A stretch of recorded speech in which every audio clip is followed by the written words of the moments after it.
Hey everyone, this is Jack. And Josh. And Ben. We're Roll Havoc, and here are some aberrant remarks. All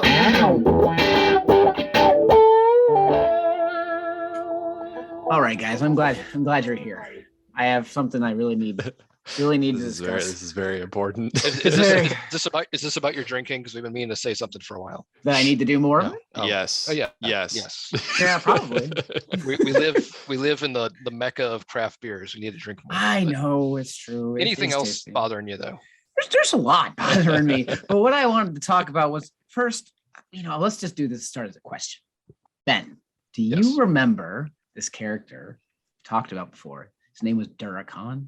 It's about the size of a cow, but a dragon. I think it's bigger than a cow. Do you remember how why a cow? Duracon. I don't know why a cow, because that's like something big people have seen. Standard shit for large reference. Yeah, large size. Yeah. No, you're right. Okay, that's all, man. But do you remember why he existed? You remember is because obviously Makram died. It was awful, and we were like, oh, I want to make this. Super sad for days. It was on my sad. birthday. And then you decided to bring in something that even to you broke the game. That's when we hit the damage output max. We were like, whoa, let's take this back enough. And do you know why that was possible? A bunch of reasons, but part of it was because Duracon was large size. And so you gave him what you thought was fair, which was a large size greatsword. But did 2d8, right? Yeah. That's what the research we did it earlier was about, 2d8? Yeah, we okay. Stepped up the damage die. We crunched the numbers. Yeah. from 2d6 to 2d8. Congratulations, it's a 2d8. Now, that's not in the rules anywhere, right? Correct. All right. Ooh, that's homebrew. So that's what we're coming back around to it. We made it cost a feat, and it was it was an experiment. It's an experiment that went horribly awry because weapon sizes in 5th edition. Hey, horribly awry for everybody that wasn't playing Duracon. For me, it was fucking great. Okay. But horribly awry because there's no set parameters about how something should be enlarged in ligand. What's the word? So made bigger. Embiggened. Embiggened. Yeah. Yes. Yeah. Very apt. So we've talked about that before. So that was a big thing in 3rd edition. Probably I never played 4th edition, but 3rd edition 3.5 Pathfinder size scale was a big thing, right? 5th edition doesn't exist.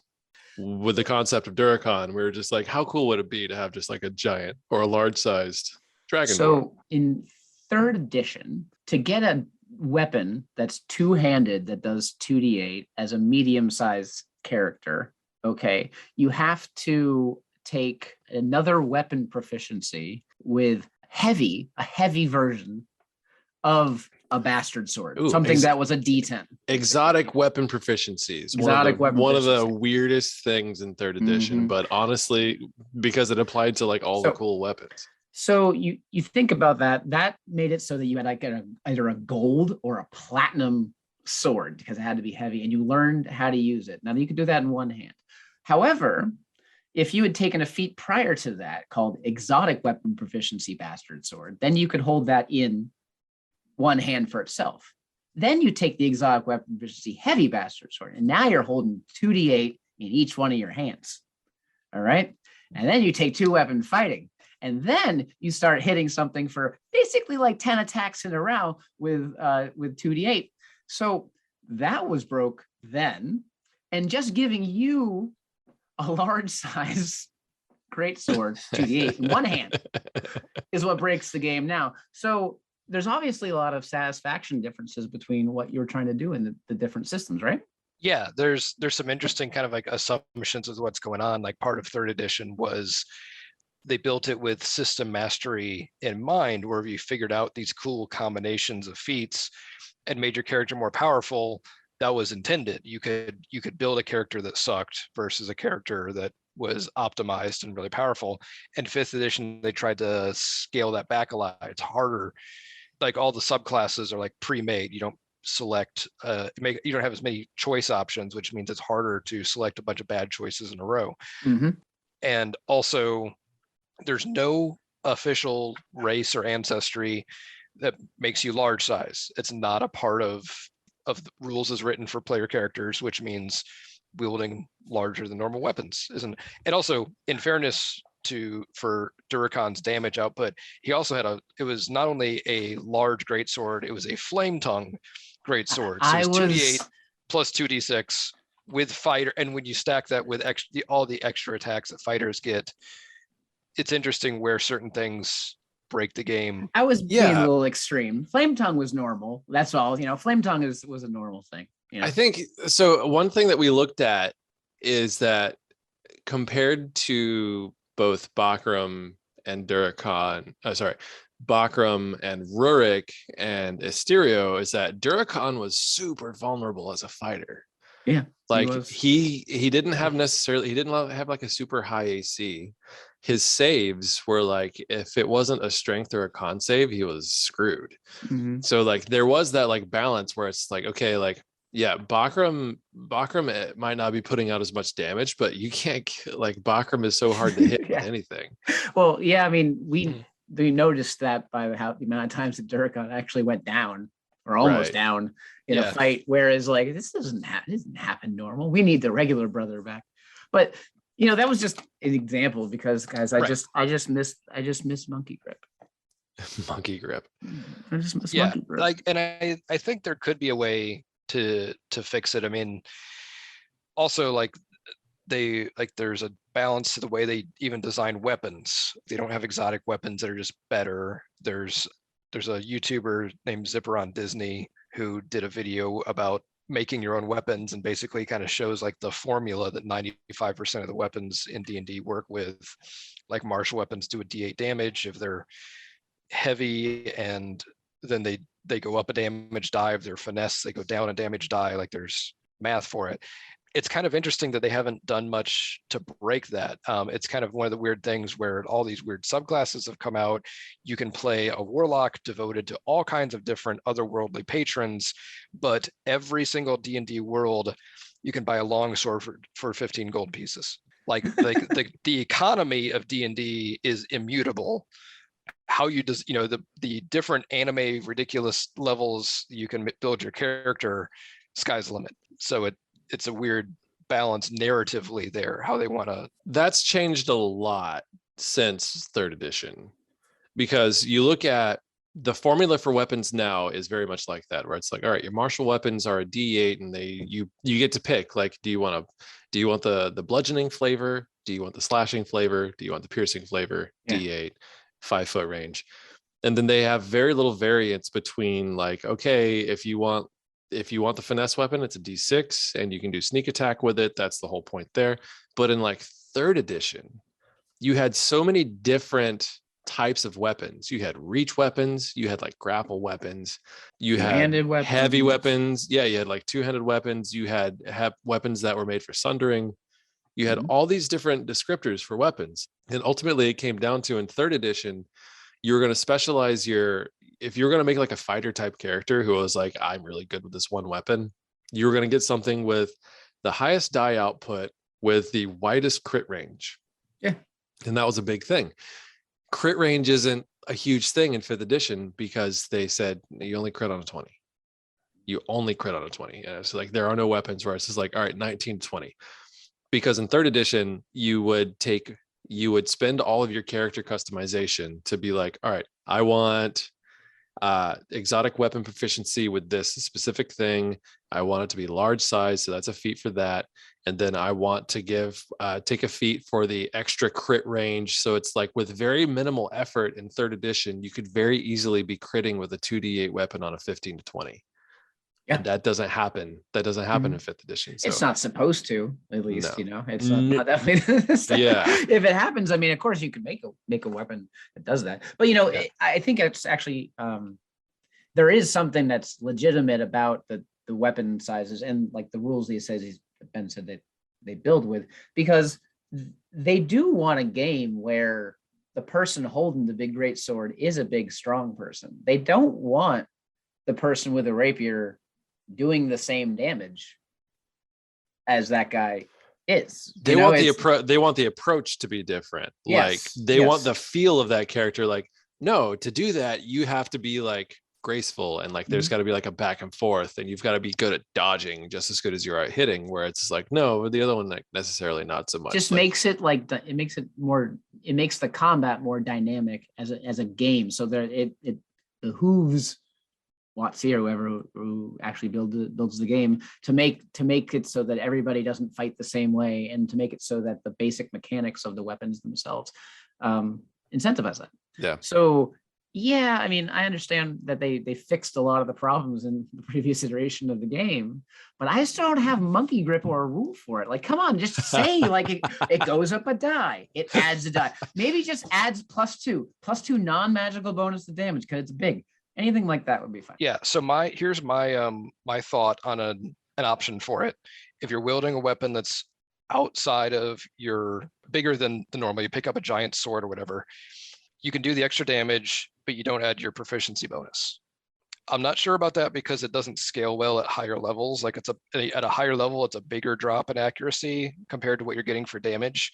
It fits my like realism as much, you know, you can't argue too much about realism in D&D, but at the same time, it's not like there's no realism. It doesn't matter how, because I remember one thing you said was like, I have a strength of 24. I'm effectively as strong as one of the strongest giants. Why can't I pick up a bigger great axe? And realistically, from physics, like, you know, if you have a bigger weapon, you don't have the leverage. It doesn't matter how strong you are. You just don't have the right leverage to use it as effectively. But, you know, so maybe like just a penalty to attack. I mean, even monkey grip was basically like a -2 to attack and you do extra damage. Yeah. So something like that would work. Mm-hmm. Are you listening to this? Yes. Because Thrune has powerful build and is very strong. That was going to be my next point. So we What's talked about 3rd edition. You had instantly introduced characters that could be of large size.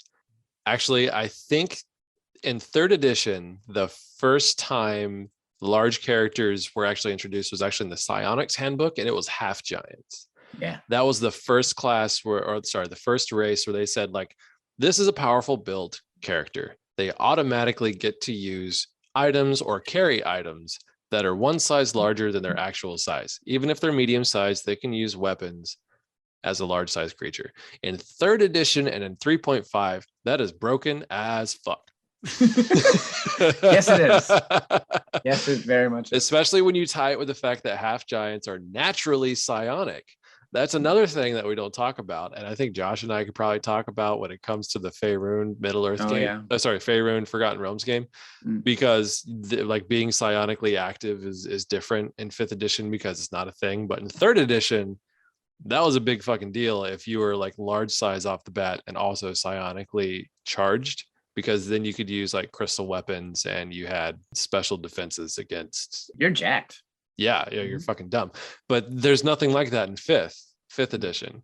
You don't have like, even though you're a bugbear, which is a, you know, beefy fucking goblin, like it doesn't give you, what is the actual ability called? Oh, it's you large act like stature. large size. Yeah. But you act like you're large size for lifting and carrying things. So it says it specifically there. It doesn't say wielding things. That's kind of up to your imagination, right? I know what you're trying to get at, right? And so like I hear like, you. that's why I really like the idea. It's like, yeah, get rid of my proficiency bonus. No, that actually makes a lot of sense. It's quite a bit of your attack bonus, and like maybe the idea is that it doesn't make sense when you're fighting someone bigger. Was this whole segment just Possibly. to convince me? Possibly. Just to convince me to alter our Faerun and Forgotten Realms game so that you can use a large size greatsword on that character? I was, and you do whatever you want. It'll be fun regardless. But like maybe at the point where like I'm hitting something my size, it wouldn't do anything more than the same lethality I do with the greatsword. So maybe it's only useful if you're fighting something that's bigger to be using a bigger weapon. Yeah. To be doing more damage at one time. That would make some more sense.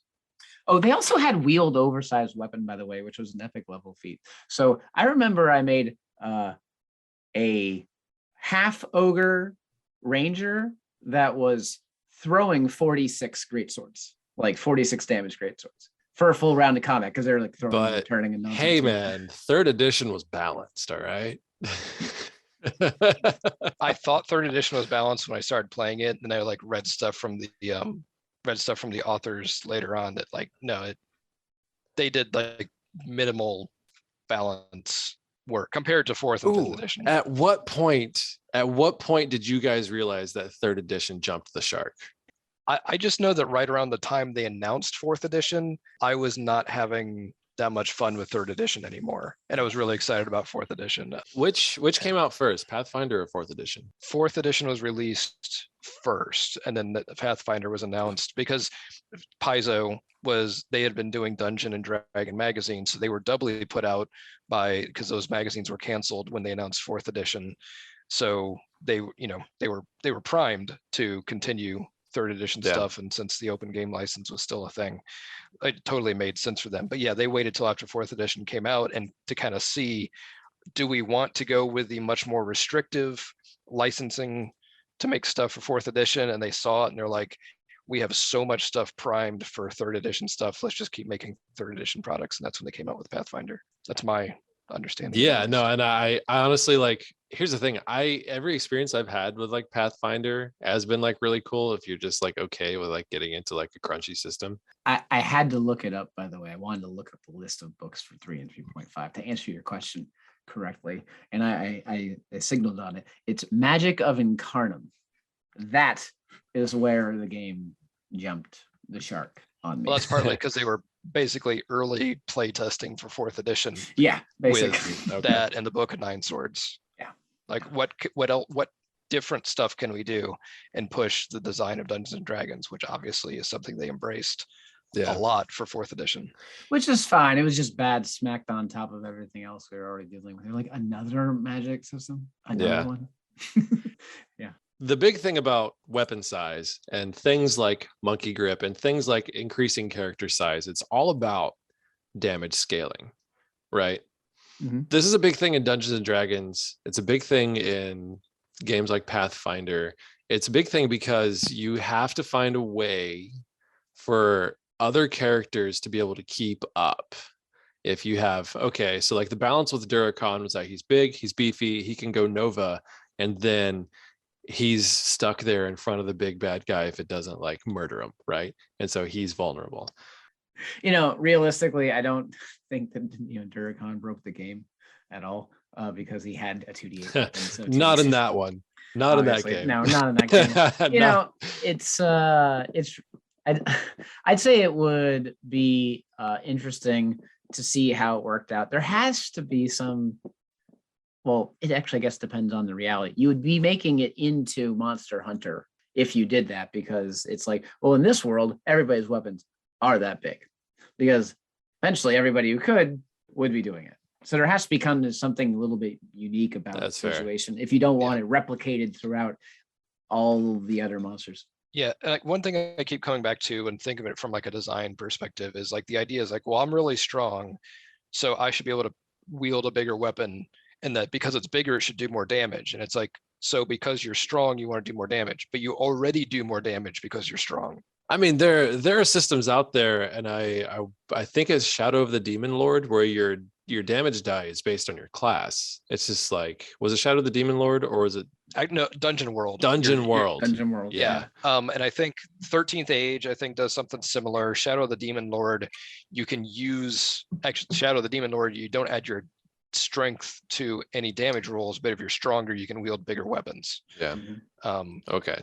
So there's different ways of approaching that. Yeah, and so it really depends on what you're coming down to, and I think. And then there's some systems where like your attacking and your damage might be based on different things. Like they're in like the World of Darkness games, you usually attack with dexterity as your base attribute. But if you're in melee, then the damage would be based on your strength, which kind of makes sense too. Like, if you're quick, you're probably better, more accurate, but because you're hitting with your strength. Like that's right. What you're hitting with, but you have to connect with your dexterity, right? Yeah, it's just looking at it differently. It's kind of, if you're like a big hulking guy with a strength of 20, like I get why, like in a one-on-one fight against somebody smaller, yeah, you're probably going to wipe the floor with them, but it's weird that like your big hulking 20 strength fighter hits more accurately than a 16 strength fighter because they're more hulking, you know.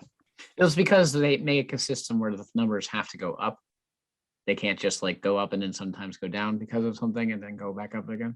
Yeah, it's Yeah. not That's why. it's very much meant for like it, especially 5th edition is a little bit more based on what makes an interesting and balanced game more than just trying to be purely like simulationist recreating reality. I mean, there's always a balance, but I think that's one of my favorite things about 5th edition is that they're like, look, guys, like it doesn't matter how many dice you're rolling. All right. Like you will give you like slight increases to stuff based on the merits of your character. And that's like, that's got to be enough because ultimately like rolling 10d6 at level 3 for one attack is just like, we're not having it. It's like at one point, like the numbers get so big that they just don't matter anymore. And I feel like 5th edition does a good job of avoiding that. It's not really like it's kind of looking at it differently. It's like if you wanted to play that, you can play that in 5th edition. You're just not playing a fighter. You're playing a sorcerer. It's like you're doing the same thing. I want to hit it for 10d6. Okay, well you can. There you go. Will 10d6 satisfy your pen and paper bloodlust? It's like I feel like the original Fireball, that number that satisfied my bloodlust. The original 3.5 Fireball of the original, which was 10 up to 10d6. Right. Then there's delayed blast, which is even bigger, but that was unnecessary. Do you remember we talked briefly once, I think, about the in the epic level handbook making True Dweemer magic? So you get to customize your own like spells in 3rd edition. Like your 10th level spells are god level magic where you're breaking the fabric of reality. And so they're like, one of the example spells they gave you in the epic level handbook in 3rd edition was Vengeful Gaze of God, 366, and your character takes half of that damage. I believe it was actually a separate 150 d6. You didn't just take half of what you rolled for that. You had to roll another. You had to roll 150 so backlash. Yeah. I'm like, okay, like at what point do you just close that book and you're just like, I don't need this. I don't need to, I'm not going to spend the energy of everybody at the fucking table to roll 366. Specifically because you're like, I could just divide this by 10. I could divide everything I'm doing by 10 and I could have numbers set like that. And we could be doing this exact same thing, but with those easier to understand. Oh, wait, we did earlier on in this game. No, I remember the first time I sat there and we did it. We were just like 366. Let's add it up. Let's just fuck it. Now somebody start rolling now. We play online now, so we can just type it out. Right. Yeah. Just does it. No big deal. Just does it. And there is some damage bloat in 5th edition. I mean, they did a lot to keep like the bounded accuracy where your proficiency bonus doesn't go up tremendously, like compared to like what your attack bonus was in 3rd edition, where like at 20th level you have a plus 20 attack bonus before you add all your other modifiers. I mean, and in 5th edition at 20th level you have a plus 5 or a plus 6 proficiency bonus. So our attacks and armor classes and saving throws don't go up ridiculously where like, there's this huge disparity, but hit points and damage go up a lot. And every class, it's almost hidden where each class has its own way of doing a lot of damage at higher levels, compared to a 2nd edition 15th level fighter might break 100 hit points. It was really cool when I realized in 5th edition that the proficiency bonus, which doubles as your attack bonus, all that is lower, but every single class got an upgrade in hit die. I was like, all right, so wizard's got a D6 now, rogue's got a D10 or D8, I think. And it's really nice. It's like they kind of did like the characters are a little bit more survivable, and then also add in like the whole short rest, long rest mechanics where you can spend hit die to like regain hit points. Like honestly, they did kind of do that where it's like, no, like combat's not necessarily more mellow, but we're gonna make all the dies like a little more important. Yeah. Yeah, because this is all we're giving. We're not giving you a lot of these. Yeah. Yeah. You know, it's just And I still think it's funny. I see people like, oh, you gotta, be really careful with first level characters because they're really fragile. And it's like, compared to earlier editions, no, like No. first level characters are pretty. Besides, what are you doing at first level other than smashing kobolds? That's what we're here for. It's what we want. Give me them kobolds. Some adventures throw you up against stuff that's too tough if they're not written well. But nope. Yeah. I mean, yeah, low level D&D. I know. I'm a little bit more of the old school where like I think low level D&D should be a little bit more lethal, and I like low level games because I like the I don't want to say realism, but I like that level of heroism where you're actually at risk. At the same time, like the higher level, like almost superhero type stuff is fun too. Yeah. So Yeah. it's again like D&D at different levels is a different game. That's another rant. That for sure. Absolutely is. Well, thank you guys. I'm really glad we got to talk about this today. I'm so I don't think I'm satisfied though. no. No, Well, I don't think I'm satisfied. you know what the solution is though? I'm more unsatisfied now No. than I was at the beginning. The solution is really honestly just to play more games. All right. That's all there is. Thank Okay. you guys for listening to Roll Havoc. It's been a pleasure. We'll see you next time. Bye.